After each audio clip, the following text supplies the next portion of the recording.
Hey everyone. So we're looking at section 4.2 today. For section 4.2, as you can see, we are talking about the addition rules for probability.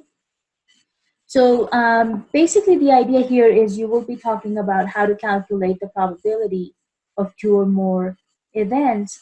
So you're actually going to be looking at two addition rules here, addition rule 1 and addition rule 2. The idea is depending on what kind of events you have, you will need to use rule 1 or rule 2. So let's take a look at what the two different types of events would look like.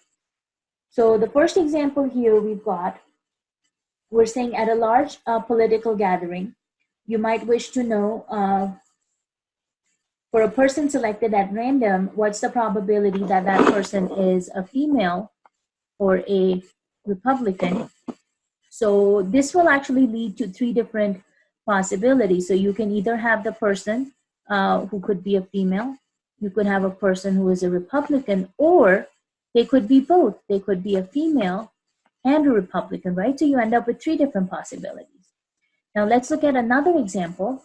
Same gathering, we're saying there are Republicans, Democrats, and independents. So again, if you're selecting a person at random, what's the probability that that person will be a Democrat or an independent? So in this example, you actually end up with only two possibilities, which would be the person is either a Democrat or they would be an independent, right? In this case, you don't have that third possibility where they can be both. They cannot be a Democrat and an independent at the same time, right? They're either belonging to that one party or they are not affiliated with any political party. So that's actually the two different things that we are looking at. Can an outcome be part of both events, or will an outcome be part of just one event? So the difference, like they're saying in this next paragraph, the difference between the two examples is that in the first case, the person can be both female and a Republican at the same time, whereas in our second case, the person cannot be both, which is a Democrat and an independent at the same time. So events where they cannot be in both categories at the same time is what we call as being mutually exclusive.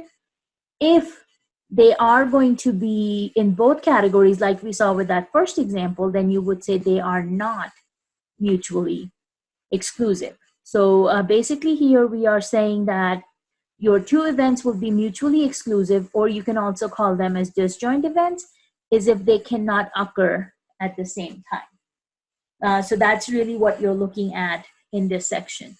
Are they mutually exclusive or are they not? And then what kind of addition rule do you use for them? So before we get into the addition rules, let's talk about how to identify if we have mutually exclusive events or not. So here they are saying, determine whether the two events are mutually exclusive. Explain your answer. So let's not look at the solutions for a second here and just look at the examples. So they're saying randomly selecting a female student, that's one event, and randomly selecting a student who is a junior. So the question you should be asking is, can a student fall into both categories? Can they be a female and also can they be a junior? And the answer is yes, right? They can be a female at the same time be a junior. So since this would be an outcome where it falls into both events, you would say that these are not mutually exclusive since they can fall under both categories. Okay. Part B, we are talking about randomly selecting a person with type A blood and randomly selecting a person with type O blood. So same question, can a person have both type A and type O blood? And the answer is no, right? They can either have type A or they can have type O. So in this case, since our outcome does not fall into both categories, you can say yes, these are mutually exclusive events. So I hope you can kind of see the difference between these two examples that we've talked about. Now in that same way, let's look at C. This is rolling a die and getting an odd number, and rolling a die and getting a number which is less than 3. So if you're talking about rolling a die with 6 faces, think about it. Your odd numbers in this case would be 1, 3, and 5, right? Those would be the odd numbers. Now for the second event, you are rolling a die and getting a number less than 3. So number less than 3 would of course be 1 and 2, right? So you will notice in both of these events, the number 1 falls into both categories. 1 is an odd number and 1 is also a number which is less than 3. So since it can fall into both categories at the same time, this here are not mutually exclusive events, okay? For part B, they are saying randomly selecting a person who is under 21 years of age and randomly selecting a person who is over 30 years of age. So think about this. Can a person at the same time be under 21 and over 30? Well, the answer is no, right? They can either be under 21 or over 30. So since this cannot happen at the same time, we would say yes, these are mutually exclusive events. And then you can kind of look at the answers here and see what that looks like. So I hope this kind of helps explain to you what we are talking about when we say mutually exclusive events or not mutually exclusive events. Okay? Alrighty, now let's look at our next set of examples. Again, I'm going to hide the solutions for a second here. So this one is talking about drawing a card. They are saying determine which events are mutually exclusive and which are not mutually exclusive when a single card is drawn at random from a deck. Okay, so we are talking about getting a face card. So when you're talking about a face card, you're talking about jacks, queens, and kings. So if you're getting a face card for the first event and getting a 6, can there be an overlap? Can you have a face card which is also a number 6? And that's no, right? Because you're either going to be a jack, queen, or kings, or you're going to be a number 6. So in this case, we would say yes, these are mutually exclusive events, right? Because they are not going to happen at the same time. Okay? For part B, again, it's the same thing. Is it a face card, which means you're looking at these same 3 cards here and getting a heart. Now, can a face card be also a heart at the same time? And the answer is yes, right? Because you can have Jack of Hearts, Queen of Hearts, or King of Hearts. So yes, all 3 of them can also be a part of the heart suit. So that of course tells us that since there is an overlap happening, these are not mutually exclusive events. Okay? For part C, we are talking about getting a 7 or getting a king. Getting a 7 and getting a king, can that happen at the same time? So can a card which is a 7 be also a king? And the answer is no, right? They cannot be at the same time. So for part C, again, yes, they are mutually exclusive events. So that would be a yes. And then the last one is talking about getting a queen and getting a spade. So same question, can you get a queen and a spade at the same time? And the answer is yes, because you can have a queen of spades, right? Just like we talked about with the example B here. So since you can have a queen of spades and it's happening at the same time, these are not mutually exclusive events. So you can kind of see the answers for this again and go about and see how this comes out. Okay. All right. So now that we have established how to see if your events are mutually exclusive or not, let's talk about what their probabilities will look like. So this first rule over here is the addition rule for mutually exclusive events. So if your events are mutually exclusive, then basically all you end up doing is adding the probability of the first event with the probability of the second event. So just take the probability of event A and add that with the probability of event B. And this Venn diagram here kind of explains this really neat. Again, you can read this paragraph on your own, But you can see the left circle is the probability of A, the right circle is the probability of B. They are two separate circles and there's a little gap in the middle. So that basically means there's no overlap happening. So there's nothing common between the two circles. So this is kind of what mutually exclusive events would look like if you try to visualize them.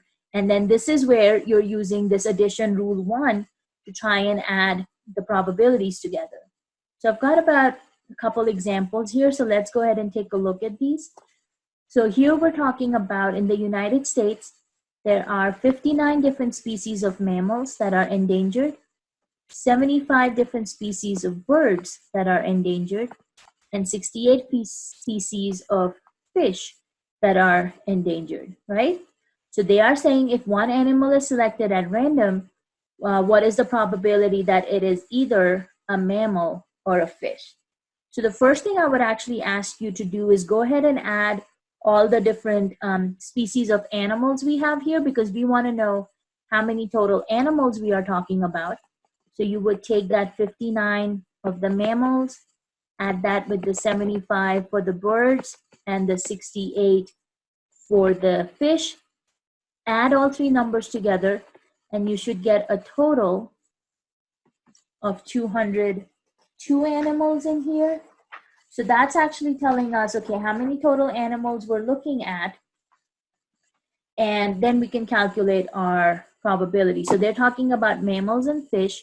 We've got 59 species of mammals, 68 species of fish, and of course we're talking about a total of 202 animals.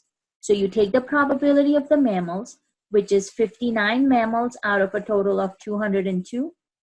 That's added with the probability of fish, which is a total of 68 species of fish out of, again, your grand total of 202.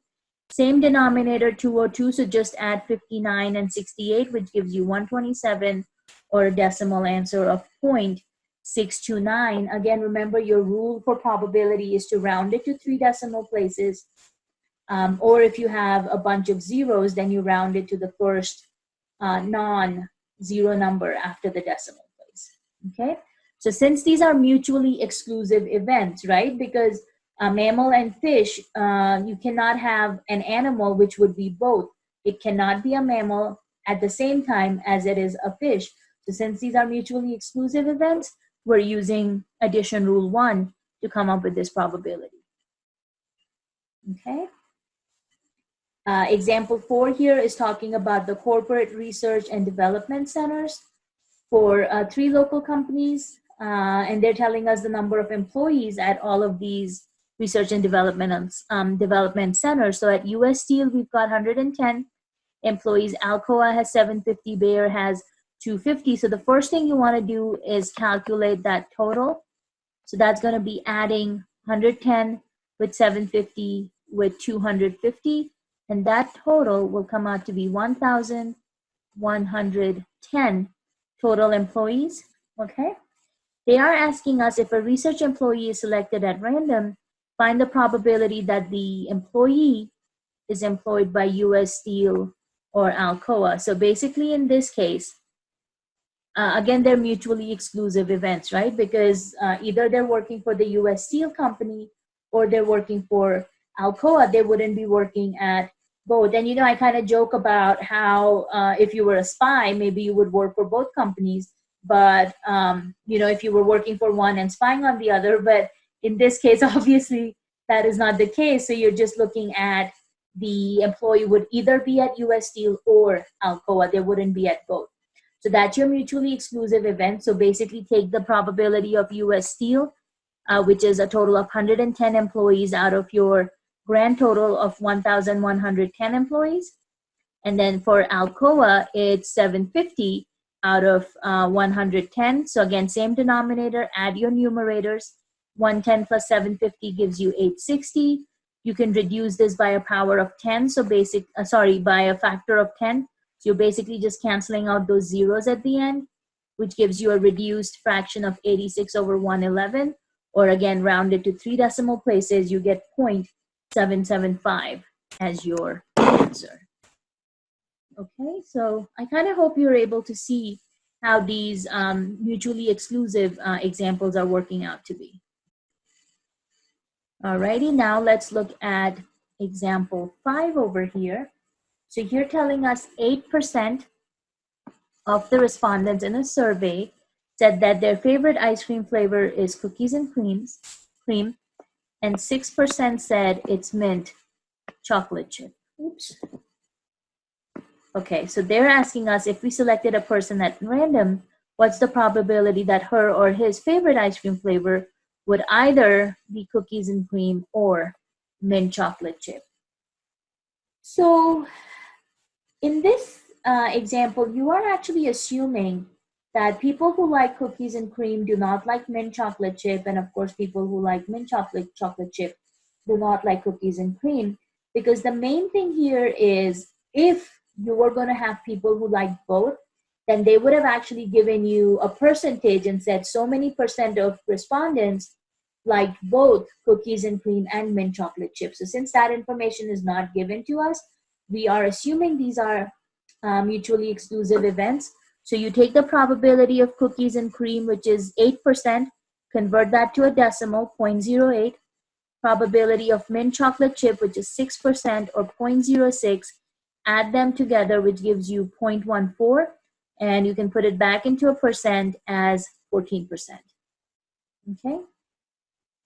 And you can take this idea of mutually exclusive events to more than 2 events at the same time. So if you have 3 events or more, it's actually going to be the same thing. You take the probability of each event and add them together, and that's how you would get your total probability if you had 3 or more events. So not too bad. Okay. Now, if you are looking at not mutually exclusive events, in this case, it starts out in the same way. You take the probability of A and add that with probability of B. But in this case, since your events can occur at the same time, you actually have to remove that overlap from your events in this case, because this is going to be that common portion which will fall under both categories, and you have to take it out. So again, you can read this bottom paragraph here, but let me show you what the Venn diagram for this guy looks like. So you can see how this is an overlapping circles here, but in our other Venn diagram for mutually exclusive events, these were 2 separate circles and you had a little gap in the middle.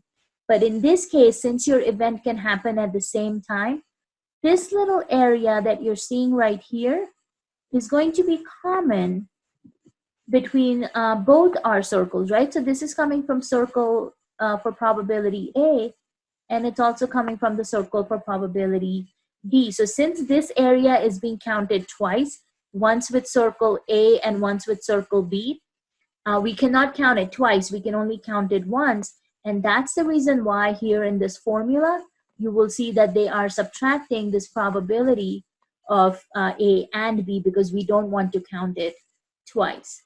Okay, so let's take a look at what these examples for not mutually exclusive events will look like.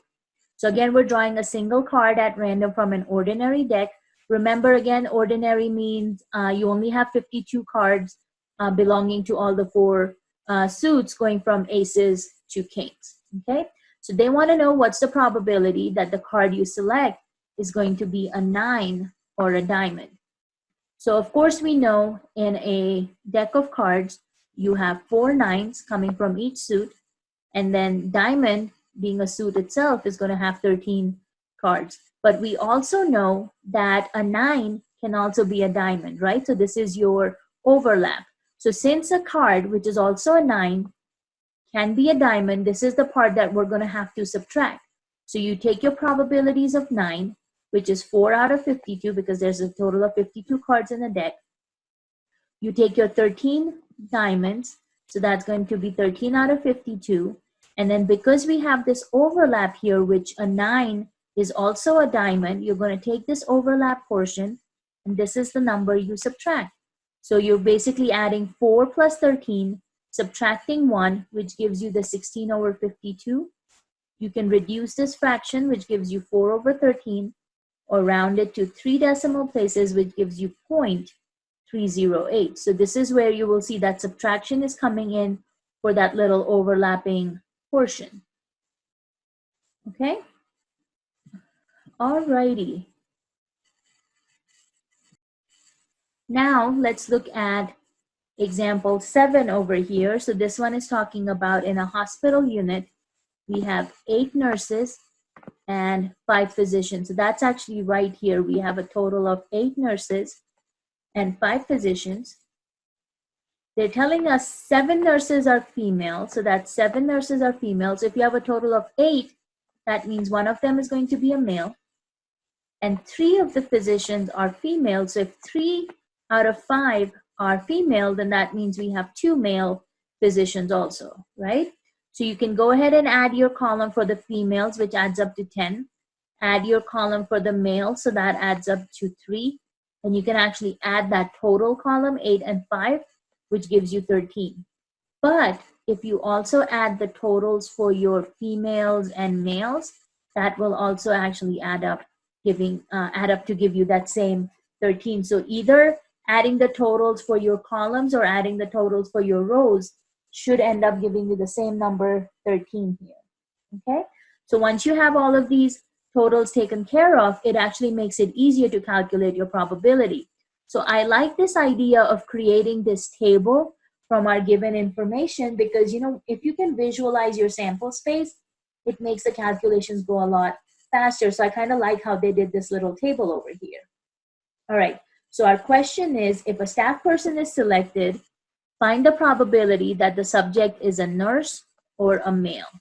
So let's see, we have a total of 8 nurses out of 13 people. So that's 8 out of 13 for our probability for a nurse. For a male, there's a total of 3 males out of, again, a total of 13 people. So that's 3 out of 13. But we also know nurse can be a male. So since we also have a male nurse right over here, that's the overlap that's happening. So we actually need to subtract that 1 out of 13. So 8 plus 3 minus 1 will give you 10 out of 13, or round it to 3 decimal places, and you get 0.769. So in this case, since we took the total of 8 and 3, that number 1, which was for the 1 male nurse, was getting counted twice. So that's why we needed to subtract that 1 out of 13. Okay? All right. Let's look at this example 8 over here. This is talking about on New Year's Eve, the probability that a person is driving while being intoxicated is 0.32. The probability that a person will have an accident is 0.09. So this is driving while intoxicated and having an accident is 0.09, 0.32 for the intoxication. But if you have a person who is having an accident while they are intoxicated, is going to be 0.06. So you will notice this category of having an accident while being intoxicated is actually going to take into consideration this driving accident of 0.09 and driving while intoxicated of 0.32. So that's actually where your overlap is happening. And they're asking us, what is the probability of a person driving while intoxicated or having a driving accident?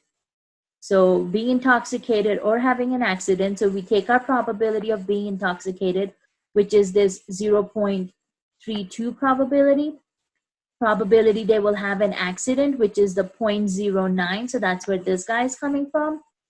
And since both of these have an overlap where the person has an accident while they are intoxicated, this is the number we need to subtract, which is the 0.06. So you add 0.32 with 0.09, subtract 0.06, and you end up getting an answer of 0.35. So I hope that kind of helps you see how that overlap happened and how you ended up calculating. So you've got 3 different examples here showing you how the 3 different, well, basically how you would use rule number 2 in 3 different ways. So I hope that kind of helps you out here again.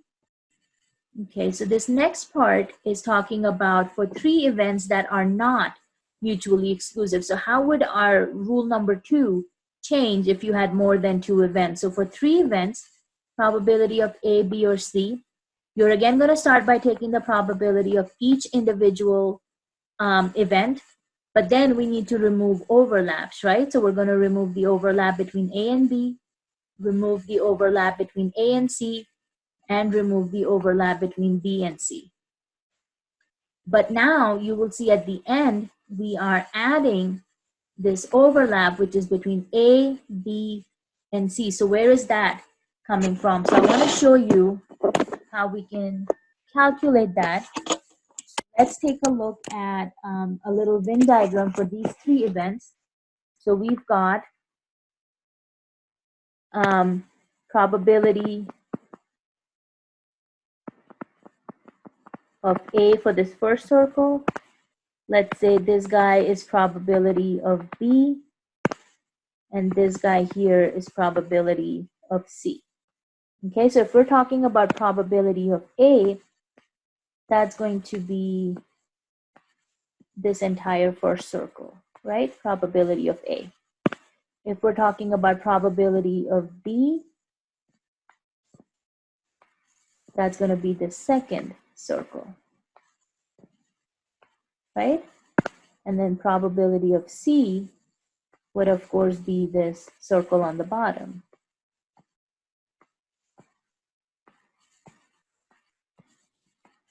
Okay, so now if you consider, we are talking about taking the probability for three events. Okay, there we go. A or B or C. So this is where you add up all the individual probabilities. So that's probability of A added with probability of B plus probability of C. Okay. So that means you're taking the entire circle of A. Now, if you're taking the entire circle of A, that means you are also taking this little portion here that's included in this overlap, right?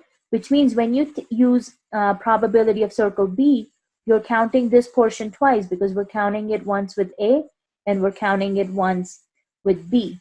So to avoid that overlap, we're going to go ahead and subtract this portion which is common between A and B. So that's going to be this area in the orange, which is both probability of A and B, right? We're going to take it out. Okay. Then when you talk about this little portion, which is between circles for A and C, same thing's happening here, right? This little portion is again getting counted two different times, once with circle A and once with circle C. So again, to avoid that overlap, we go ahead and subtract this overlap between A and C. And then same thing between circles B and C. This portion is again getting counted twice. So the portion between B and C is also being counted twice. So again, we don't want that to happen. So we take this overlap out between B and C, right? Okay, so now what's happening is we have done so many subtractions that this little portion right here, which is this little triangular region right here in the center. Okay, let me go ahead and color that in so you can see which one I'm talking about. So it's this little purple triangle that I'm showing you here. Okay, and looks like that orange is trying to take it over. Nope.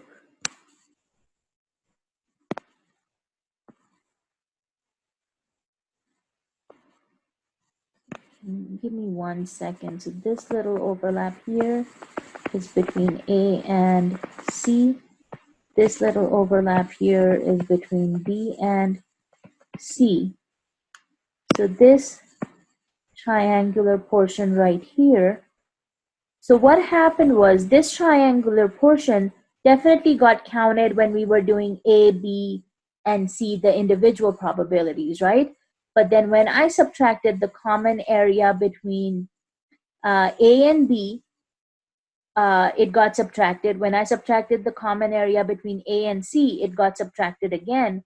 And when I subtracted the common area between B and C, it got subtracted again. So it's actually getting subtracted one extra time than it should be. It should only be subtracted twice, but it's getting subtracted 3 times. So to make up for that, that little purple area needs to be added back in. And that's why at the end of our formula, sorry, that should be an and. We need to add it back one more time because it got subtracted a 3rd time when it shouldn't have. So that's why we need to add this area back in. So your little, oh, I wish it would stop doing that.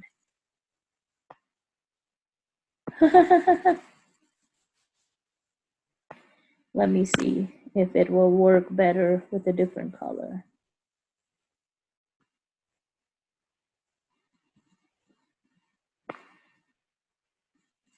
Okay, so that little purple area is your probability of A and B and C. Okay, so I hope you can kind of see why at the end we needed to add that probability of A, B, and C added back in. All right, guys, so that's how you would calculate mutually non-exclusive event or non-mutually exclusive events if you had 3 events in there. So just to keep in mind, if they are mutually exclusive, use rule 1. If they are not mutually exclusive, use rule 2. Okay? All righty.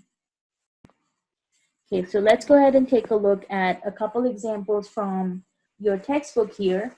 So I've got example number 9 over here that I'd like us to look at.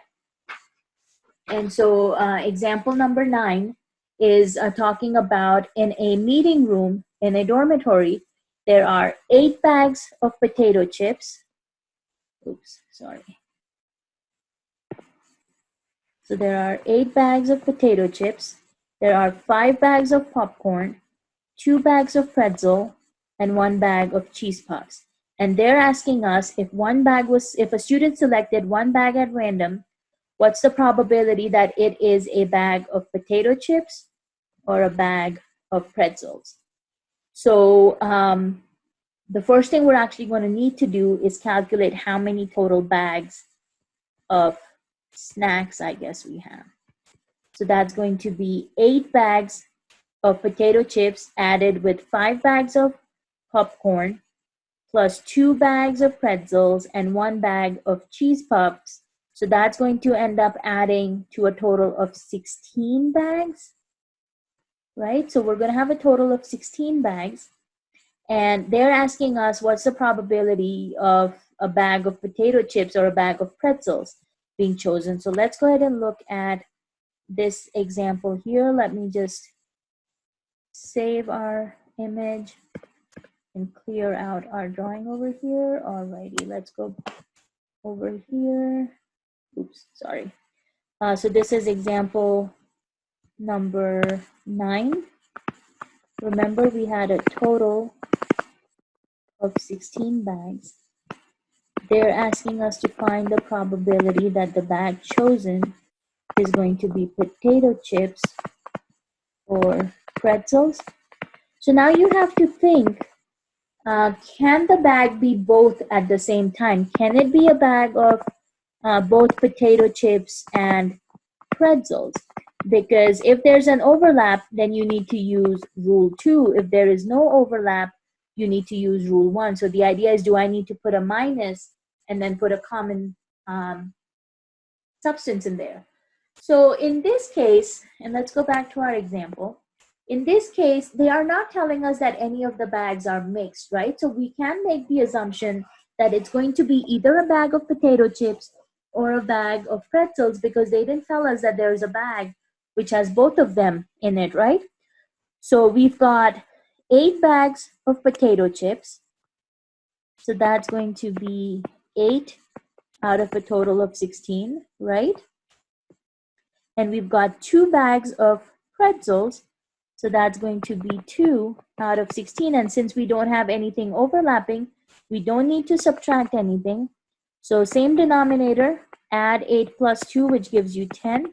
And then you can, of course, go ahead and reduce this fraction. So between 10 and 16, of course, you should know that 2 is going to be a common factor. So you're going to end up getting 5 over 8. Or if you want to do this as a decimal, this one actually comes out to be with 3 decimal places, so no rounding is necessary. It comes out to be 0.625. And so there you go. You can have either a reduced fraction or you can have a decimal answer. And also keep in mind, since these were mutually exclusive events, we only needed to use addition rule number 1 here. Okay. Alrighty, so that's example number 9. Now, the other example I wanted us to look at is example 17 right here. So example 17 is talking about in a federal prison, inmates can select to complete their high school. They can take college courses or do neither. So the following survey results were obtained using ages of the inmates. So they're actually breaking this down by inmates who are younger than 30, so under 30, or they're looking at inmates who are 30 years and older. So the first thing I would ask you to do is basically go ahead, and you can see they are giving us this table format over here. So I would go ahead and add all my columns, and I would also go ahead and add all my rows here. So you've got the first column is for high school courses, which is 53 plus 27, and that's going to give you a total of 80. For the second college courses, you've got 107 plus 32, which will of course give you a total of 139. And then for the neither column, you're adding 450 with 367, which will of course give you a total of 817. If you add all those three numbers together, which is 817 plus 139 plus 80, it will actually give you the grand total, which will be 1036. You can also actually go ahead and add your rows. So that would be for the under 30, it's 53 plus 107 plus 450, and that will add up to 610. If you add the second row, which is 27 plus 32 plus 367, that will come out to be 426. And if you actually add 426 with 610, you will again get your total of 1036. So either adding all the columns total or adding the rows total, you will still get that big grand total of 1036. Okay? All right. Now, once you have all of these rows and columns added and your total calculated, let's look at our questions. If a prisoner is selected at random, find these probabilities. Part A, the prisoner does not take classes. So that means they are not taking high school courses or college courses, right? So that means you're looking at this neither column. And with the neither column, we already have our total, which is a total of 817. So we can actually just use this number here. So that's going to be 817 of the prisoners are not taking any classes. And you can divide that by your grand total, which is 1036. So 817 divided by 1036. You're not going to get a reduced fraction. So you can basically round this to 3 decimal places, which is 0.78. And then I have 86, which will round up to a 9 in this case. So